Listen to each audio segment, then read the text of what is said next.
La voz del pueblo no es la voz de Dios.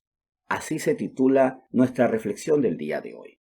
Iniciemos por Éxodo y en el capítulo 14 vamos a empezar a comprender este tema y sobre todo cómo vamos a rebatir esa idea de que la voz del pueblo es la voz de Dios. Una frase antiquísima que a nosotros nos ha hecho creer que la mayoría tiene la razón. Y no, la voz del pueblo no es la voz de Dios y vamos a entenderlo primero con Éxodo 14 desde el versículo 11.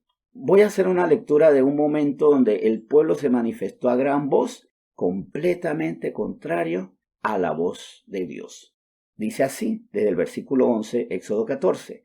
Y dijeron a Moisés, ¿no había sepulcros en Egipto que nos has sacado para que muramos en el desierto? ¿Por qué has hecho así con nosotros que nos has sacado de Egipto? ¿No es esto lo que te hablamos en Egipto diciendo, déjanos servir a los egipcios? Porque mejor nos fuera servir a los egipcios que morir nosotros en el desierto. Y Moisés dijo al pueblo, no temáis, estad firmes y ved la salvación que Jehová hará hoy con vosotros, porque los egipcios que hoy habéis visto, nunca más para siempre los veréis. Jehová peleará por vosotros y vosotros estaréis tranquilos.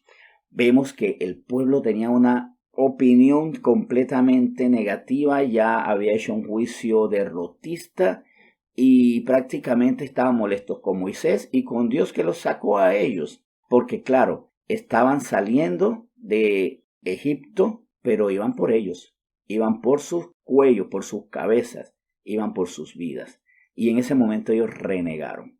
Muchas veces cuando la muchedumbre ve los peligros, comienza a renegar y se olvida de sus propios criterios, de su confesión de Dios, de sus palabras que en momento de bonanza eran de triunfo y equivocándose van en contra de la voluntad de Dios. El peligro es que muchas veces nosotros escuchamos al pueblo decir estas cosas y terminamos obedeciéndole.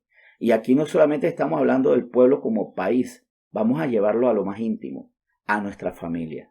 Muchas veces nuestra familia tiene criterios en los que están bien unidos, que no son los criterios de Dios, y terminamos cediendo a lo que dice nuestra familia. Y aquí el llamado de atención es para quienes escuchamos, conociendo la voz de Dios y haciendo caso a la voz del pueblo, de la muchedumbre, de la gleba, de la familia, del colectivo, demás.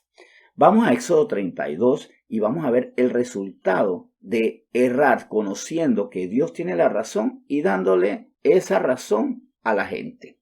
Para ponerlos en contexto, Dios estaba hablando con Moisés allá en las alturas y el pueblo en lo bajo, lejos de la presencia de esa intimidad con Dios, pidiendo que se le hiciera el becerro de oro. ¿A quién? A Aarón. Vamos a ver en Éxodo 32 a partir del versículo 21.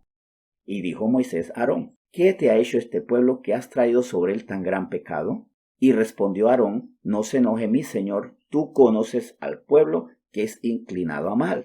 Porque me dijeron, haznos dioses que vayan delante de nosotros, porque a este Moisés, el varón que nos sacó de la tierra de Egipto, no sabemos qué le haya acontecido. Y yo le respondí, ¿quién tiene oro? Apartarlo. Y me lo dieron y lo eché en el fuego y salió este becerro. Yo creo que en la misma defensa de Aarón, él mismo se estaba poniendo la soga en cuello. Tú conoces al pueblo que es inclinado a mal. Ajá, entonces, si es inclinado a mal, ¿para qué le haces caso? O sea, ¿cómo se te ocurre darle a la razón a quien se inclina al mal? ¿Y qué es el mal? Lo que es contrario a la voluntad de Dios. ¿Cómo yo le voy a hacer caso a mi familia o a mi grupo de amigos o a mi comunidad si ellos no están inclinados a la voluntad de Dios? Más bien, ¿qué tengo que hacer con ellos? ¿Desecharlos? No, decirles, esto no es así. Es mi oportunidad para dar la cátedra. Es mi oportunidad para darle ejemplo, para prevenir que ellos tropiecen. O sea, Dios me permite que yo escuche estas palabras inclinadas al mal, inclinadas a desobedecer la voluntad de Dios, para que yo diga, no, esto no va a ser así. Ya si lo terminan haciendo clandestinamente, a espaldas mías, ya eso es una responsabilidad de ellos, pero yo hasta el final tengo que advertir.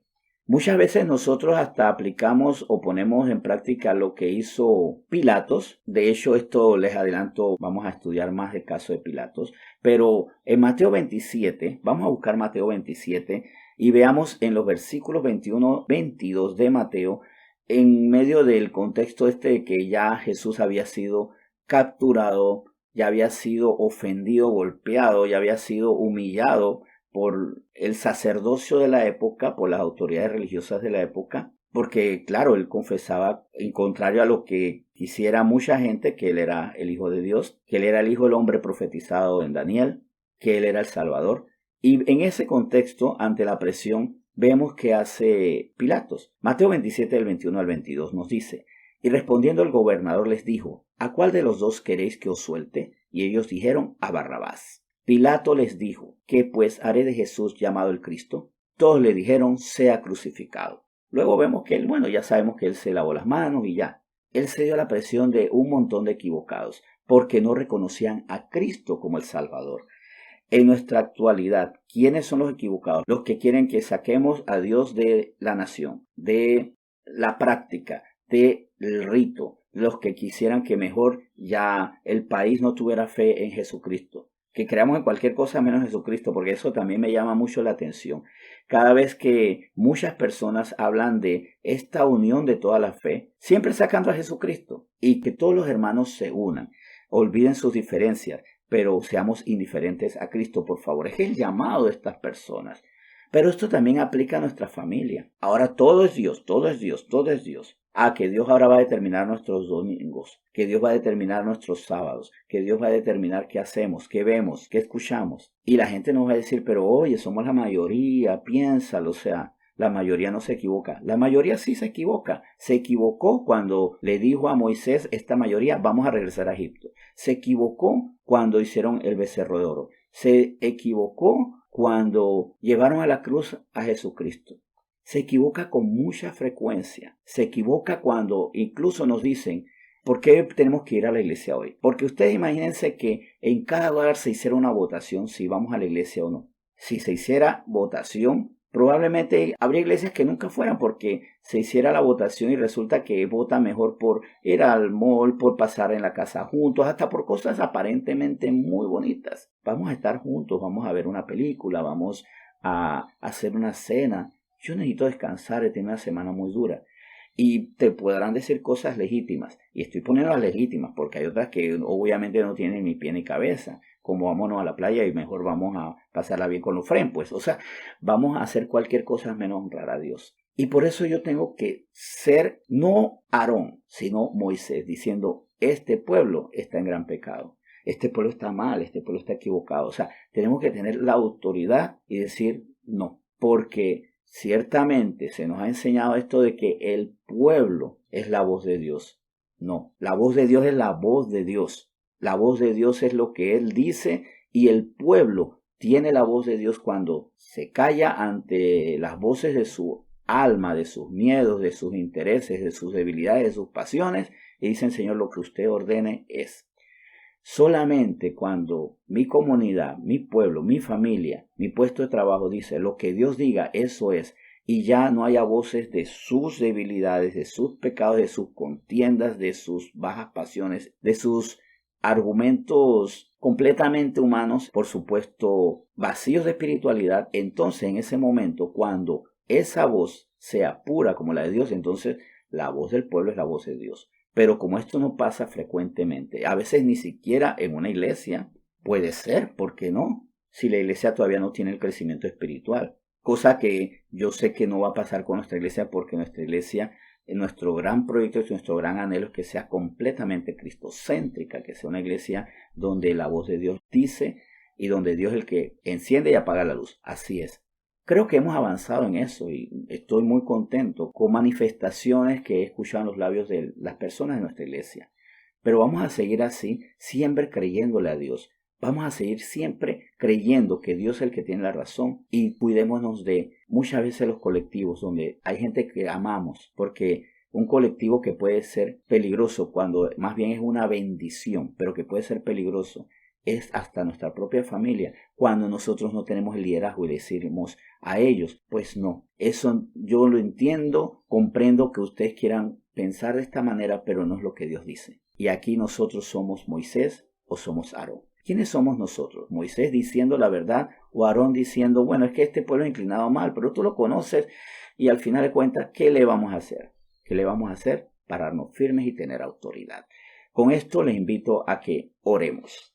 Señor, muchas gracias por tu palabra hoy. Gracias porque tú nos sigues enseñando. Señor, muchas gracias por advertirnos, porque muchas veces el amor a nosotros, la simpatía, el querer nos ciega, nos hace perder la perspectiva y le damos la verdad a seres queridos, pero que tienen una desventaja. No son Dios. Nuestros seres queridos los amamos, tienen sus virtudes, tienen sus detalles muy bonitos, pero no son Dios. Y muchas veces se desvían y son inclinados al mal, pero nosotros decimos, pero ¿por qué si aquí ellos no hacen nada perverso, no hacen nada maligno, no hacen nada destructivo, no son delincuentes? Pero si no están inclinados todo el tiempo al bien de Dios, se están inclinando al mal. Porque para inclinarme al mal yo no tengo que ser un homicida, no tengo que ser un sociópata, simplemente alguien que hasta en lo más leve no obedece a Dios. Por eso, gracias Señor por este tema de hoy. Gracias Señor por lo que tú nos has enseñado, nos has advertido y porque tú nos estás llamando